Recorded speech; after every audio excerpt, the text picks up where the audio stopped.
My name is Kayla Hracho, aka K-Rock. I do train at American Top Team in South Florida. I moved here about 3 years ago and started my MMA journey. So how'd you find your way there? What brought you to that gym in particular, or that state, or how'd you find your way there? It's kind of an interesting story. So I grew up in Pennsylvania and I started boxing there about 5 years ago. So I had about 2 years of amateur boxing experience. And I went to go visit a trainer in Jersey, just a friend of mine, to play around, hit some mitts. And he posted a video on Instagram, and the right person happened to come across this video. Dean Thomas saw the video. Dean Thomas is a very well-respected coach in the MMA game, as most people know. And he was a head coach at ATT at the time. He commented on the video and said, "She's proper." And I'm like, well, I think that's a compliment. Yeah. So I remember telling my friend, who was a huge MMA fan, like, guess who commented on my video? Dean Thomas. That's crazy. What should I do with that? And it's funny because I was actually about to move. I was getting ready to move to New York City to continue my boxing career. And instead, I decided to reach out to Dean. And I basically sold myself as a fighter. And I said, my number one goal is to reach my highest potential as a fighter. And I know if I come to ATT and train under you, that's inevitable. It's funny because at the time I never did MMA before. I didn't even know if I wanted to do it. I didn't know if I could be good at it, but it was an opportunity that came up that I felt like was worth trying out. Yeah. After a short conversation with Dean, he was like, well, when do you want to come visit? And I said, I'll be there in 2 weeks. So I put my trip to New York on hold and took the little bit of money I had left, flew to South Florida to visit ATT. And it was just such a unique experience. I never even saw jiu-jitsu before. And here I am on the jiu-jitsu mat with some of the best fighters on the planet, just guessing, Right.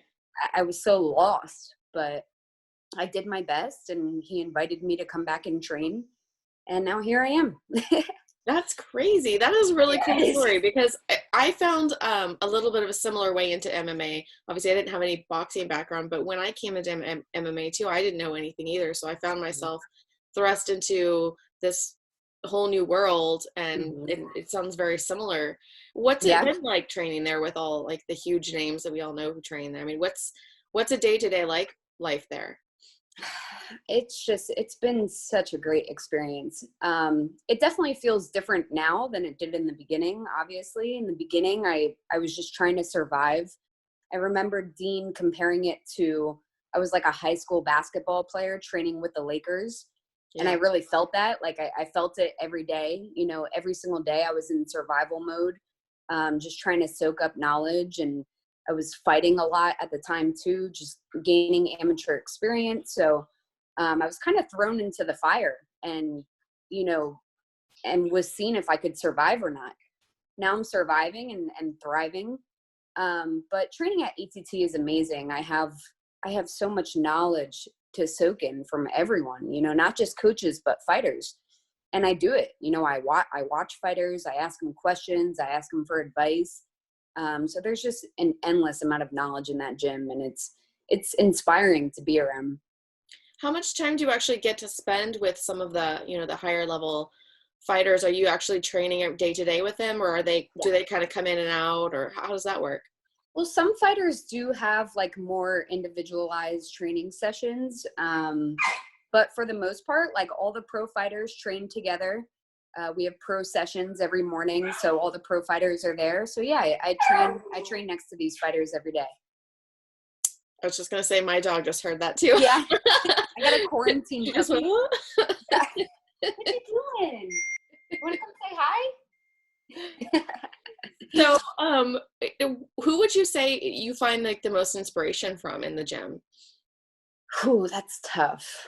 Gosh, there's so many. I think I find inspiration for different things. For instance, Amanda Nunes is a huge inspiration to me. I love her attitude. Obviously one of the greatest fighters on the planet. But she's never changed. She comes in the gym. She's funny. She's really cool, really down to earth. I can say the same about like Junior Dos Santos. He could have the biggest fight of his life in a week and he's like laughing, he's singing in the gym, just full of positive energy. And I love that. I love that so much. Some other fighters I would say like Dustin Poirier and Joanna, huge inspirations. Just their energy on the mats is contagious, and it's something that I aspire to have. Yeah. And, you know, ATT recently put out a statement saying they were going to ban trash talk. You know about that? Like, how did that come about? I think that there's like some drama floating around the gym, which, you know, I understand that it's kind of inevitable when you have so many high level fighters, especially in weight divisions where, you know, there's a lot of controversy. They could end up fighting each other. People were friends and now they're not friends. Right. Yeah, so I don't know too much about that. I try to keep my head down and work, but I think it's a good rule. You know, I think that we're a team and we should try to support each other, you know, but I understand that can get, I think my dog's choking. Uh-oh. You can handle that. It's okay. It's one of those days. Right? Puppy. So it's like, oh yeah. Yeah, you're like, I don't know what's going on. I'm not used to you choking? Are you okay? What kind of dog is it? It is an American Bully. Oh. I want to show him. Come on, Bubba. I'll show you guys. He's too cute not to show off. Yeah, we need to see the dog. Oh my gosh. His name is Cassius, aka Cash. Name. Oh my gosh. You be good, okay? You be good. Yeah, he's growing so fast. That was worth it. Oh my gosh, so cute. Yeah. So I noticed on your Instagram you had a picture with Shaquille O'Neal. Yeah. So tell me about that. How'd that happen? So Shaq has this new show out called Shaq Life. And I guess he just kind of goes around and does some new challenges and just does like cool, interesting things. And one of those things was he came to ATT and he participated in like a little jiu-jitsu match. So I guess Dean was kind of coaching him throughout this process for the TV show.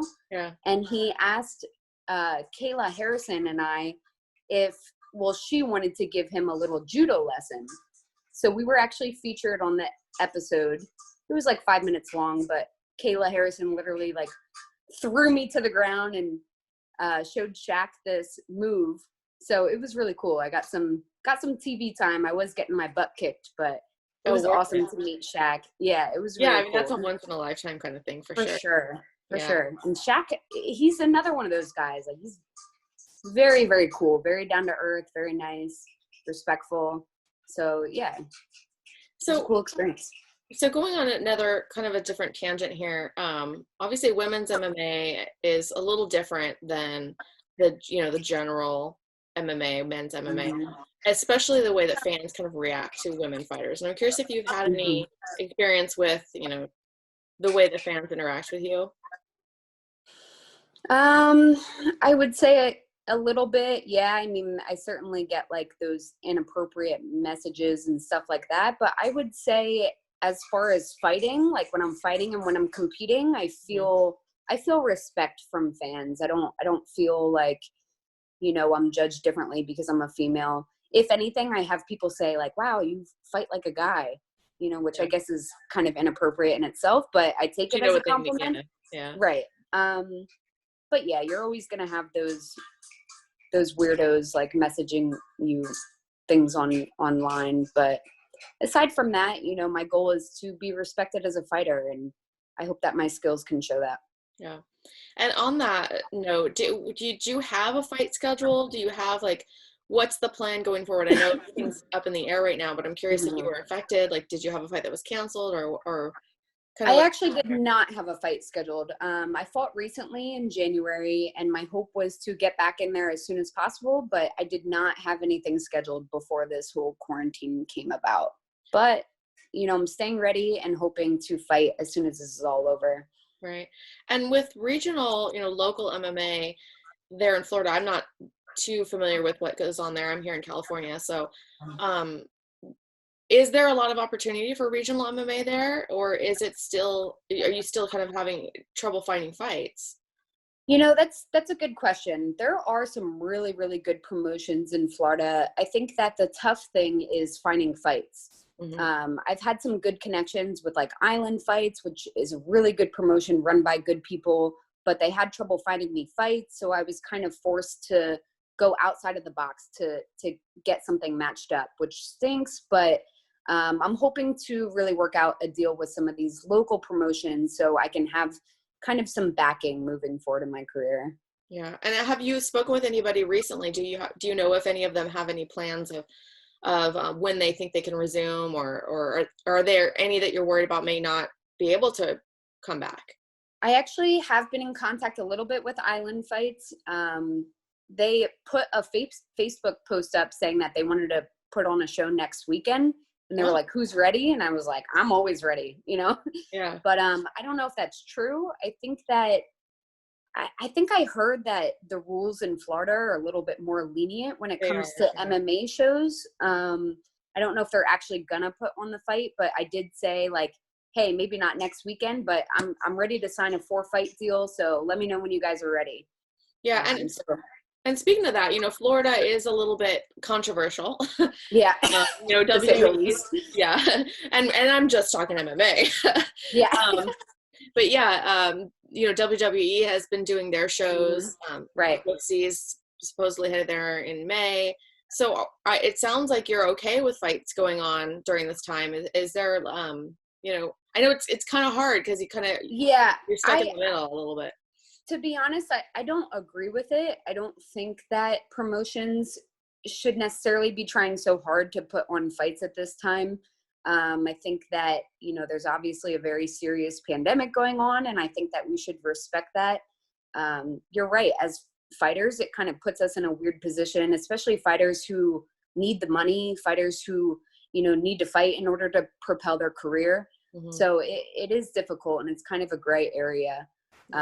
So I see both sides, but I would prefer to fight when all of this is over. My gym's not open. I haven't been able to grapple in weeks, months. So I'm looking forward to this all being over. Yeah. And then last question for you. I'm not sure how much of actually, I should back this up. I've heard a lot of fighters don't watch a lot of fights. It's crazy to say that, but if you are one that does, do you have a prediction for the UFC 249 main event? Oh, goodness. It's Tony versus Justin. Yeah, I'm surprised they're not switching that up and having Khabib fight. Yeah, I think he's just stuck in Russia. I think they're just so determined to put on a fight on that they are just going to go forward with whoever they can get, which is not a bad fight. Yeah, you're right. That is definitely an exciting one. Stylistically, it's a really cool matchup. It's obviously going to be a very fun fight. I think I'm going to go with Tony, though. I think Tony will obviously be better prepared. And I think he'll be able to finish Gaethje. Yeah. But if he doesn't, then I think Gaethje has that small window of opportunity to knock him out. Yeah. So we'll see. But my guess is Tony. All right. I'm going to go with Tony. Awesome. And then final thought here for you. Can you give everybody your social media, where they can find you, all that good stuff? Yes, I am K-Rock MMA. It's KAYROCK MMA. I think that's Instagram and Twitter, and Facebook, just Kayla Hracho. Awesome. Thank you so much for talking to me today. I appreciate it. Yes, of course. Thank you. I appreciate it. Nice to meet you too. You too.